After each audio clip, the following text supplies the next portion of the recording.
Nang ilabas ng tower ang tatlong asul na bilog, agad na naging sakam ang mga mata ng lahat ng bilanggo. Naalala ni Kung Dante na ang masked na bilanggo ay nagtanong din tungkol sa paggawa ng fog.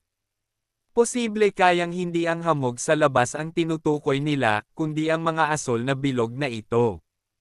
Pinilit niyang manatiling kalmado. Sinabi ni Kung Dante na hindi pa niya kailanman nakita ang mga iyon, at wala siyang ideya kung paano ginagawa ang ganoong bagay. Ang sagot na iyon ang nagpaalab sa galit ng tower. Isa kang science teacher at hindi mo alam. Hindi ba dapat alam ng guro ang lahat? Sa sandaling iyon, sigurado na si Kung Dante sa isang bagay. Lahat ng tao sa kulungang ito ay baliw. Ngayon lang niya nakita ang bagay na iyon. Paano niya malalaman kung paano ito ginagawa?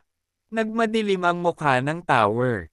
Para sa'yo, kaming anim na shoulder ay matagal nang naghihintay sa silid mo. Ngayon, dadalhin kita pabalik para magpaliwanag sa kanila. Kinabahan si Kung Dante. Kakawala pa lang niya kay 182, dadalhin na naman siya ng tower. Bigla siyang hinawakan ng tower sa kwelyo at itinapat ang isang fog sa kanyang bibig. Kainin mo ito. Isang kagat lang at maiintindihan mo na. Ang asul na bilog ay may kakaibang nakakaakit na aura. Tumanggi si Kung Dante. Ngunit hindi siya binigyan ng pagpipilian ng tower at sinubukang ipilit iyon sa kanyang bibig. Ang lahat ng bilanggo ay nakatingin sa eksena, puno ng pagnanasa ang kanilang mga mata. Biglang hinampas ni Kung Dante ang kamay ng tower, dahilan upang mahulog ang tatlong bilog sa sahig. Sinabi ko nang hindi ko kakainin iyan. Bakit ninyo ako pinipilit? Sa sandaling gamulong ang tatlong bilog, biglang sumabog sa kaguluhan ang buong lugar. Nabaliw ang mga bilanggo. Nagsugod sila at nag-away-away para makuha ang fog. Hindi maintindihan ni Kung Dante ang nangyayari. Ano ba talaga ang bagay na ito? Bakit nawawala ang kontrol ng mga tao dahil dito? Ngumiti ng malamig ang tower. Nakikita mo ba? Ang fog ay isang napakahimala na bagay, at tinanggihan mo ito. Sa kulungang ito, mas mahalaga pa ang fog kaysa ginto. Ang mga nakakuha nito ay tila nasa sukdulang sarap ng pakiramdam. Ang mga hindi nakakuha ay lumuhad sa sahig na parang mga aso, dinidilaan ang mga natirang bakas. Ang isang bilanggo na nakain nito ay nalulunod sa kasiyahan, kahit pinutol na ang kanyang mga braso at paa, wala siyang nararamdamang sakit. Nasusuka si Kung Dante sa nakita. Hindi niya maintindihan kung bakit siya napunta sa impyernong ito. Para itong buhay na impyerno. Mahinang nagmakaawa si Kung Dante. Pwede ba akong umuwi? Isa lang akong guro, hindi ako siyentista. Wala akong alam sa mga sinasabi ninyo. Ngumisi ang tower. Huwag mo akong lokohin. Nanonood ako ng mga drama. Kahit chemistry teacher lang, kaya gumawa ng bagay na mabenta. Halos mawala ng pag-asa si Kung Dante. Drama lang iyon. Pekeng kwento iyon. Baliw ka. Biglang tumahimik ang buong kantina. Dahan-dahang nagsalita ang tower. Kung ganoon, isa ka lang palang basura. Akala niya na kapag siya ang unang shoulder na makahuli sa guro, siya ang magiging pinakamalakas. Ngunit wala pala itong silbi. Habang tulala si Kung Dante, ipinasok ng tower ang kamay niya sa kanyang bibig. Dahan-dahan niyang hinugot ang isang mahabang kutsilyo. Kung basura ka lang, mamatay ka na. Napuno ng matinding desperasyon ang mga mata ni Kung Dante. Siguro, hindi na rin masamang mamatay na lang dito. Kung isang hiwa lang, hindi siguro gaanong masakit. Ipinihit niya ang kanyang mga mata. Ngunit sa sandaling iyon, isang tunog ng metal ang sumalpok sa hangin. Isang tinidor ang biglang lumipad at dumaan sa braso ng tower, bago tumama sa malayong pader. Nailigtas ang buhay ni Kung Dante.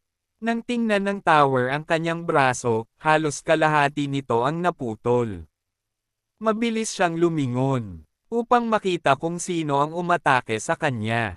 Ngunit bago pa niya makita ng malinaw, isang malaking kamay ang biglang humawak sa kanyang ulo.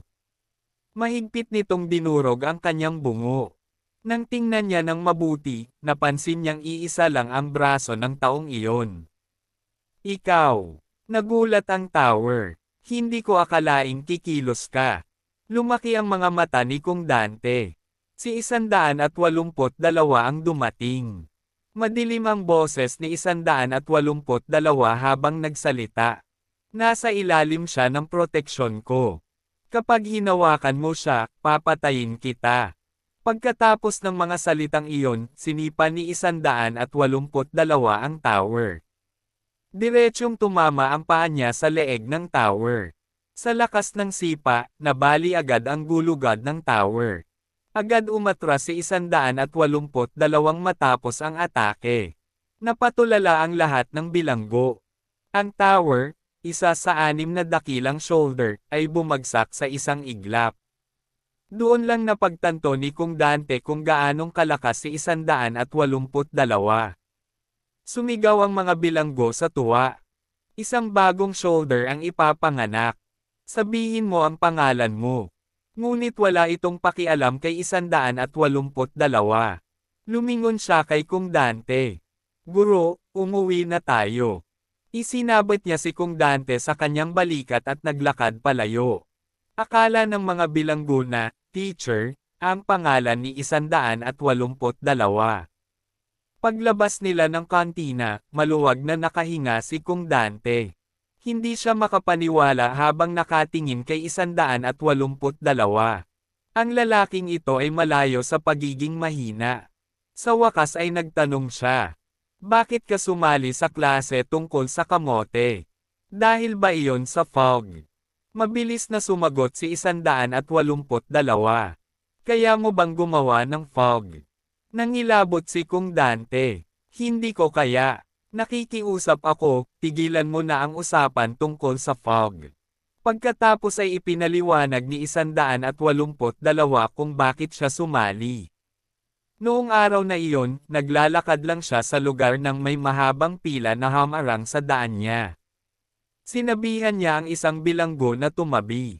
Ngunit tumanggi ito. Walang sinjitan. Lahat ay nakapila. May isang tao mula sa labas na magtuturo ng bago.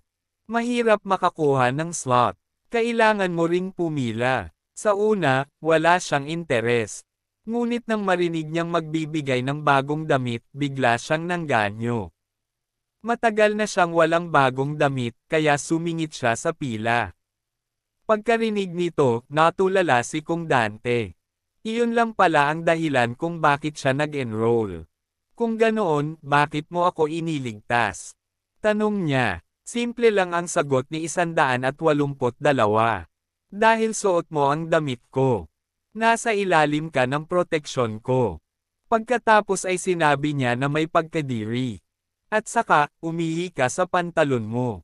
Nagpanik si Kong Dante at paulit-ulit na sinampal ang sarili niyang mukha. Hindi tayo maghahanap ng sikat ng araw ngayon. Babalik tayo. Babalik tayo ngayon din. Kung wala si 182, wala siyang paraan para mabuhay dito. Mahigpit niyang hinawakan ang mga balikat ni 182 at paos na sumigaw. Ikaw na hayop ka. Huwag mo akong iwan dito mag-isa. Nakikiusap ako, gumising ka. Bago pa siya matapos magsalita, may malakas na kalabog na narinig sa likod niya.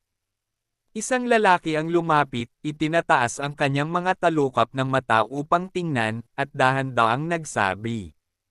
Mukhang isa kang ordinaryong tao, tama ba? Doon lang nakita ni Kong Dante ng malinaw ang bagong dating. Isa itong binatang mukhang mabait at walang panganib. Narinig nito ang sigaw kanina kaya napalapit siya dahil sa kuryosidad. Dinala ng binata si Kong Dante sa kanyang tirahan at binigyan siya ng pagkain. Sa likod nito ay may isang babaeng may asul na buhok. Pinayuhan niya si Kong Dante. Dahan-dahan lang sa pagkain. Magkaka-indigestion ka kung ganyan kakabilas kumain. Nagpakilala ang binata. Ang pangalan ko ay Ramban. Siya naman si Lee. Nagpakilala rin si Kung Dante.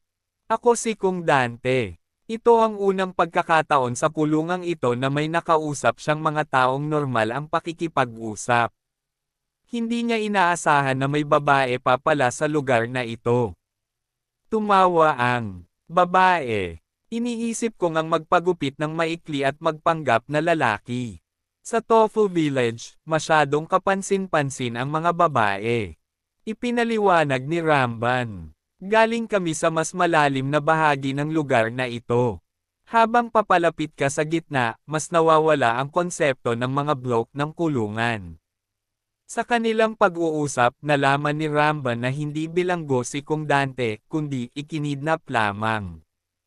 At ang taong kumidnap sa kanya ay nakahiga ngayon sa kama at walang malay. Bagamat hindi pa rin maintindihan ni Kung Dante kung bakit napakakakaiba ng lahat sa lugar na ito, malinaw sa kanya ang isang bagay. Kailangan niyang makatakas. Matapos marinig ang kanyang kwento, sabay na napabulalas ang dalawa. Ikaw pala ang guro mula sa insidente ng pagdukot sa guro. Nanindig ang balahibo ni Kung Dante. Kahit sila alam ang tungkol dito. Lumabas na alam ng buong kulungan ang pangyayaring iyon. Ang mga enforcer pala ang nagplano ng bitag na iyon. Kinuha pa nila ang kontrol sa klase upang walang ibang makialam. Hindi akalain ni Ramban na ang sentrong tao sa insidenteng iyon ay nasa harap niya ngayon. Ngunit napansin ni Lee. Pero si 182 ay hindi mukhang enforcer. Mas mukha siyang tanga. Tumango si Kung Dante. Tama. Hindi siya enforcer. Dinukot niya lang ako para matutong magtanim ng kamote. Sandaling natigilan ang dalawa, pagkatapos ay napatawa ng walang magawa. Ibig mong sabihin, nadala ka dito dahil lang sa isang kamote. Nang makita ni Kung Dante ang kanilang tunay na pagtawa, biglang naging mamasa-masa ang kanyang mga mata. Sa Fogland, ngayon lang siya naramdaman na may tumetrato sa kanya bilang tao. Biglang sinabi ni Lee ang isang salita. Limbo. Ang tinatawag na limbo ay withdrawal. Kapag ang isang tao ay biglang naputol sa fog, ganito ang nangyayari. Maraming bilanggo sa kalsada ang nakahiga ng ilang araw dahil dito. Kapag hindi sila makakuha ng fog, napupunta sila sa ganitong estado. Madyay gising din sila kalaunan. Pero kung paulit-ulit itong mangyari, nabubulok ang kanilang utak. Tinanong agad ni Kung Dante. Ano ba talaga ang fog? Bakit lahat ay nag-aagawan dito? Hindi nagtagal ay nakuha niya ang sagot. Ang fog ay isang sagradong droga na nagbibigay ng talento. Pinapalakas nito ang potensyal na hindi mo alam na mayroon ka, o ang kakayahang matagal mo nang pinapangarap. Napabulala si Kung Dante. Parang mga superpower lang sa pelikula. Pinutol siya ni Ramban. Hindi. Mukha lang ganoon. Pinapahintulutan ka nitong lampasan ang limitasyon ng pagiging tao. Ang kanilang layunin ay gamitin ang kapangyarihang iyon upang makatakas sa kulungang ito. Tahimik na nakinig si Kung Dante. Sa wakas, nakilala niya ang mga taong may parehong layunin sa kanya, ang makatakas. Samantala, si Hound ay naghahanap sa kanya kung saan-saan. Hindi lang si Hound. Ang iba pang shoulder ay naghahanap din sa kanya. Iisa lang ang target nila. Ang Tofu Village. Dito, inimbitahan ni Lee at Ramban si Kung Dante na sumama sa kanilang plano ng pagtakas. Handa na kami. Kapag pumayag ka, sabay tayong aalis. Ngunit instinctively tumanggi si Kung Dante. Isa lang akong ordinaryong tao. Dapat subukan ko munang makipag-ugnayan sa mga gwardya. Hindi ako kriminal dito. Kung basta ako tatakas, baka mamatay lang ako nang walang makakakita sa bangkay ko. Mariing tumanggi si Ramban. Walang makakapasok dito. Walang kusang papasok sa Fog Realm, kahit ang mga gwardya. Naging seryoso ang kanyang tono. Pag-isipan mo ng mabuti. Kapag nagsimula na kami, kung hindi ka pa rin desidido, hindi ka na namin mapoprotektahan. Pagkatapos ay sinabi niya ang isang mas nakakatakot na bagay. Habang tumatagal ka sa lugar na ito, mas kinakain ka ng fog. Kahit hindi mo kainin ang asul na fog spheres, ang puting hamog sa paligid ay gawa rin sa fog particles. Nanlamig si Kung Dante. Ibig sabihin, bawat hinga niya ay parang pagkalason sa sarili. Ang fog ay parang regalo mula sa Diyos. Para magkaroon ng talento, napakaraming fog particles ang kailangan. Ngunit para malulong ang isang tao, sapat na ang mahabang panahon ng paglanghap ng puting hamog. Kapag nalulong ka na, maghahanap ka ng fog at mababaliw para dito. Matapos ang ilang sandaling katahimikan, nagtanong si Kung Dante. Kayo rin ba? Matagal na rin kayong nandito. Nalulong na rin ba kayo? Kahit makatakas kayo, hindi ba mamamatay din kayo agad? Kalmado lamang ang dalawa. Oo. Kapag nakalabas kami, baka patungo pa rin sa kamatayan. Pero ano naman? Baka magkaroon pa kami ng 10 taon. Napagkasundoan nila. Kahit mamatay kami, hindi kami mamamatay sa kulungang ito. Lumabas na magkasintahan sila na balak sanang magpakasal sa labas. Nayanig ang damdamin ni Kung Dante. Ayaw din niyang mamatay dito. Kahit isang araw sa labas ay mas mabuti kaysa 10 taon dito. Biglang may naramdaman siyang titig. Ang mga mata ni 182 ay nakatitig sa kanya mula sa pagitan ng dalawang tao. Napasanggal siya sa takot. Napalingon din sina Ramban at Lee. Nagising na si 182. Ibig sabihin, kailangan na naman niyang magtanim ng kamote kasama ito. Hindi alam ni Kung Dante kung ano ang gagawin. Kung sabihin niyang sasama siya sa pagtakas ng dalawa, baka atakihin siya ni 182. Tutal, ito ang halimaw na nagpatamba sa tower. Kinuha ni 182 ang kamote sa kanyang bulsa at sinuri ito ng mabuti. Nang masigurong walang sira, saka siya nakahinga ng maluwag. Alam ni Kung Dante. Magsisimula na naman ang bangungot. Siguradong pipilitin siya ni 182 tungkol sa pagtatanim ng kamote. Napansin ni Ramban ang takot sa kanyang mukha at tumawa. Bakit ka natatakot? Sa estado niya ngayon, isa lang siyang fog zombie. Kapag ang isang tao ay nasa limbo state, mahina ito hanggang dumating ang susunod na fog wave. Nang marinig iyon, bahagyang gumaan ang pakiramdam ni Kung Dante. Ngunit biglang naging malamig ang ekspresyon ni Ramban. Sa kanyang pananaw, posibleng problema si 182, kaya mas mabuting tapusin na siya ngayon. Ngunit hindi man lang gumalaw si 182 sa pag-atake.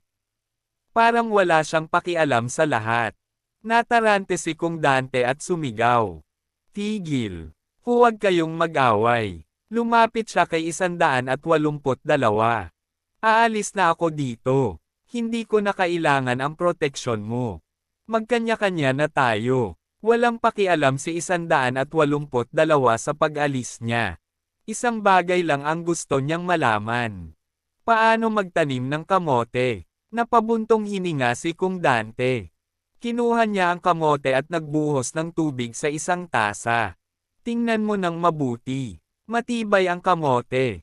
Ilagay mo sa tubig, bigyan mo ng sapat na sikat ng araw, at kusa itong tatubo. Pagkatapos ay sinabi niya, maghanap ka na agad ng sikat ng araw, kung hindi lulubog na ang araw. Ngunit sinabi ni 182 na hindi niya alam ang daan at gusto niyang sumama si Kung Dante. Halos mabaliw si Kung Dante. Ramban, pakilabas na lang siya. Sasama na ako sa plano ninyo. Kahit mabaril kami o mahuli, sasama ako. Sa isang iglap, itinapon ni Ramban si 182 palabas ng pinto. Pinulot ni 182 ang kamoteng nahulog sa sahig. Sa kanyang mga mata ay halos obsesyon ang pagprotekta dito. Determinado siyang mapanatiling buhay ang kamote. Pagkaalis ni 182, nakahinga ng maluwag si Kung Dante. Tinanong niya si Ramban kung paano sila makakatakas. Bahagyang yumuko si Ramban. Biglang lumaki ang mga kalamnan ng kanyang hita. Ipakita ko sa'yo. Sa isang iglap, tumalon siya na parang palaso. Napakabilis ng galaw niya na halos hindi ito makita ni Kung Dante. Ang talento pala ni Ramban ay napakalakas na pagtalon at explosive strength. Ang plano nila ay tumalon lampas sa matataas na pader gamit ang bilis. Hindi nagtagal, nakarating silang tatlo sa isang mataas na lugar upang pagmasdan ang paligid. Tinapik ni Lee ang kanyang noo at ginamit ang kanyang talento. Ang kanyang mga mata ay parang kamera na nag-a-adjust ng focus habang tumitingin sa malayo. Lahat ng kanyang nakikita ay mabilis niyang ginuguhit sa papel. Namangha si Kung Dante. Hindi lang pala malayo ang nakikita mo, mayroon ka ring photographic memory. Ang mapa na inilabas nila ay iginuhit lamang mula sa alaala at galing sa gitnang bahagi ng lugar. Ngunit maliit na bahagi pa lamang iyon. Hindi inaasahan ni Kung Dante na napakalaki pala ng lugar na ito. Ang napakalaking mapa sa harap niya ay isang sulok lamang ng buong lugar. Sinabi ni Lee. Batay sa laki ng Tofu Village, mukhang malayo na rin ang narating natin. Hindi nagtagal, sinabi ni Lee. Malapit na nating marating ang gilid ng Fogland. Kumuha si Kung Dante ng lapis at nagsimulang markahan ang mapa. May 4 na palaboy dito. Markahan natin sila bilang posibleng banta. At ano naman ang ibig sabihin ng mga pulang tuldok na ito? Pagkatapos niyang magtanong, biglang naging matalim ang tingin ng dalawa, ngunit hindi sila sumagot. Sa halip, binago nila ang usapan. Huwag mo na masyadong isipin iyon. Malapit na rin naman tayong makaalis dito. Samantala, sa Tofu Village, nahanap na ni Hound ang malubhang sugatang si 182. Ikaw na bata ka, sa wakas nakita rin kita. Sumuko ka na ng maayos. Lumalabas na matagal nang may alitan sina 182 at Hound. Noong araw ng klase, si Hound ang unang nakakita kay Kung Dante at siyang kumuha sa kanya. Ngunit noon pa man ay napansin na rin ni 182 ang guro at sinundan niya si Hound. Nagalit si Hound. Kaninong tauhan ka? Naglalakas loob kang nakawin ang nahuli ko. Hindi nagsalita si 182. Nakatitig lamang siya sa guro na hawak ni Hound. Pagkatapos ay itinapat niya ang kamote sa kanyang kamay. Dinukot mo ang guro dahil gusto mo ring matutong magtanim ng kamote. Kung hindi mo alam kung paano, ako na lang ang magtatanong sa kanya. Dahil sa sinabi niyang iyon, lalo pang nagalit si Hound. Ibinato niya si Kung Dante sa hangin. Balak muna niyang patayin ang baliw na ito, bago kunin ulit ang guro. Kung tutuusin, marami ring shoulder ang naghahanap sa guro, kaya kailangan niyang matapos ito agad. Ngunit hindi niya inaasahan na madaling nakaiwas si 182 sa kanyang atake. Ang mukhang payat na lalaking iyon ay napakabilis pala ng reaksyon. Dahan-dahang itinataas ni 182 ang dalawang daliri. Sa isang iglap, tumama ang dalawang daliri sa tagiliran ni Hound. Sa isang atake lamang, nawala ng malay si Hound. Habang walang malay ito, kinuha ni 182 ang guro at tumakas. Iyon ang tunay na nangyari. Ang talagang dumukot sa guro ay si Hound, at ninakaw lamang ni 182 ang guro mula sa kanya. Ngayon, hinailan ni Hound ang hood ni 182. Ngayon, babayaran mo ang utang mo sa akin. Habang hinahabol ni Hound si 182, nagkaroon din ng laban sina Ramban at ang iba pa. Isang malaking lalaking hugis kamote ang biglang sumugod kay Kung Dante upang hulihin siya. Ngunit sinipa siya ni Ramban at tumilapon agad. Napatili si Lee. Isa iyon sa 6 na shoulder, si Drillhead. Ang kakayahan niya ay ang maghukay sa ilalim ng lupa. Dahil sa sigaw na iyon, nalaman ng kalaban na babae si Lee. Sa sandaling iyon ng pagka-distract, tinamaan si Ramban ni Drillhead. Biglang natuwa si Drillhead. Matagal na siyang hindi nakakakita ng totoong babae. Naging sakam ang kanyang tingin. Napakaganda ng babaeng iyon. Agad na hinayla ni Lee si Kung Dante upang tumakas. Ngunit hindi niya nakita na sa likod niya, nagdilim ang mukha ni Ramban sa galit. Kapag hinawakan mo kahit isang hibla ng buhok niya, papatayin kita. Ngunit walang epekto ang banta kay Drillhead. Sa isang iglap, sumisid siya sa lupa at nag-umpisang maghukay papunta sa direksyon nila. Kasabay nito, sumugod din si Ramban ng buong lakas. Pareho silang kumilos halos sabay. Si Ramban ay gustong protektahan ang kanyang kasintahan. Samantalang ang target ni Drillhead ay si Kung Dante.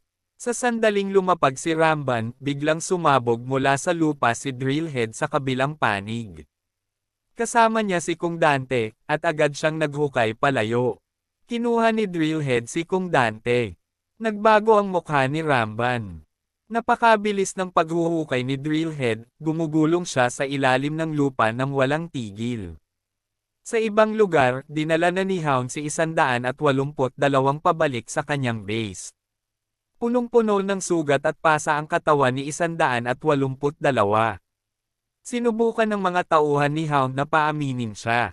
Naglabas sila ng isang fog sphere upang tuksuhin siya. Gusto mo ba ito, bata? Lumuhad ka at magmakaawa. Sa sandaling makita ni 182 ang fog, sumiklab ang matinding galit sa kanyang mga mata. Samantala, dinala si Kung Dante sa underground base ni Drillhead. Dumaan siya sa isang tubo at dumausdas pababa. Pagtingin niya sa paligid na punong-puno ng mga drill bit, nanlamig ang kanyang puso.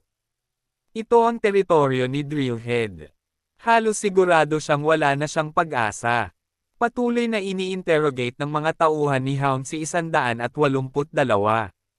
Nang wala silang makuhang sagot, nilunok ng isa sa kanila ang fog sphere. Pag-isipan mo, kung wala kang fog, wala kang lakas.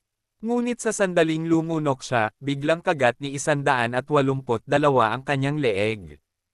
Kinagat ni 182 ang kanyang lalamunan at hinugot ang kalahating nalunok na fog. Pagkatapos ay ngumiti siya ng baliw sa iba. Kanina binugbog ninyo ako hanggang halos mamatay. Ngayon, ako naman ang babawi. Pagkalipas ng isang oras, bumalik si Hound sa base. Ngunit ang nakita niya ay nakakagimbal. Lahat ng tauhan niya ay patay na. Isa lang ang posibleng gumawa nito. Si 182. Lumuhad siya at sumigaw. Mga kapatid, nabigo ako. 182, papatayin kita. Samantala, bumalik si 182 sa kantina. Lumapit siya sa serving window. Tubig. Sumagot ang server ng naiinis. Pumila ka. Dahil sumingit siya, nagalit ang ibang bilanggo. Ngunit bigla niyang hinampas ang mesa ng malakas. Natahimik ang lahat. Walang gustong makipagsagutan sa isang baliw. Kaya nakuha niya ang tubig na gusto niya. Pagbalik niya sa kanyang silid, inilagay ni 182 ang kamote sa bintana upang may sanaga ng araw. Pagkalipas ng isang araw, napansin niyang walang pagbabago ang kamote. Matagal niya itong tinitigan. Doon niya napagtanto na niloko siya. Sa matinding galit, bamulong siya. Guro, papatayin kita. Samantala, si Kung Dante ay nasa teritoryo ni Drillhead, halos mawala ng pag-asa. Tinanong siya ni Drillhead. Kaya mo bang gumawa ng fog? Science teacher ka. Dapat kaya mo ang simpleng bagay na iyon. Pinilit ni Kung Dante na mag-isip. Hindi naman kailangan gumawa ng fog. Hindi ba ang puting hamog sa hangin ay parang paunang anyo nito? Kailangan lang itong. Hindi pa siya tapos magsalita nang sakalin siya ni Drillhead. Niloloko mo ba ako? Kung ganoon lang kadali, bakit pa kami naghahabol ng fog?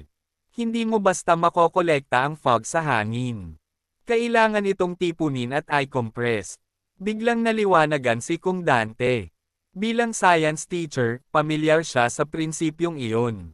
Kapag lumamig ang hangin sa dew point, ang hamog ay nagiging maliliit na patak ng tubig. Kung pagsasamahin at pipigain ang mga patak, maaaring. Biglang nagningning ang kanyang mga mata. Alam ko na kung paano gumawa ng fog.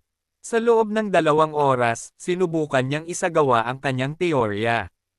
Unti-unti niyang nakolekta ang fog mula sa hangin. Ginawa niya itong likido at inilagay sa tangke. Tumawa siya sa tuwa. Henyo talaga ako. Ngayon ligtas na ako. Wala nang maglalakas loob na saktan ako sa kulungang ito. Samantala, si Ramban at Lee ay naghahanap ng bagong kasamahan sa pagtakas. Ngunit ang taong napili nila ay biglang naglabas ng kutsilyo. Tumigil kayo sa kalokohan. Walang makakatakas dito. Umalis kayo. Malungkot na sinabi ni Lee. Mukhang kahit mukhang inosente ang isang tao dito, alam pa rin nila ang bagay na iyon. Napagtanto ni Ramban na ang tanging hindi nakakaalam ay si Kung Dante. Sa mapa, nahulaan ni Lee na malamang nasa ilalim ng lupa siya sa teritoryo ni Drillhead. Sa teritoryo ni Drillhead, gumawa si Kung Dante ng fog collection system. Parang fognet na ginagamit sa mga tuyong lugar upang kumuha ng tubig mula sa hangin. Simple lang ang prinsipyo. Kapag bumaba ang temperatura sa dew point, nagiging patak ng tubig ang singaw sa isang mesh. Ginamit niya ang prinsipyong iyon sa Fogland. Pinalitan niya ang lambat ng breathable insect stream, at ginawang parang bangka ang ilalim upang dumaloy ang tubig papunta sa tangke. Dahil napakataas ng humidity, napakaraming tubig ang nakolekta. Napatulala si Drillhead. Teacher Kung, paano mo nagawa iyon? Maaari mo ba kaming turuan? Umiling si Kung Dante. Ito ang pinakapuro na fog water sa Fogland. Sa tingin mo ba sasabihin ko sa inyo ang paraan? Hindi na nakapagpigil si Drillhead. Isinawsaw niya ang kanyang kamay sa tubig at uminom ng kaunti. Biglang lumaki ang kanyang mga pupil. Ito nga, ito ang fog. Nagsigawan sa tuwa ang kanyang mga tauhan. Ngayon ay mayroon na silang walang katapusang supply ng fog. At ang lahat ng iyon ay dahil kay Kung Dante.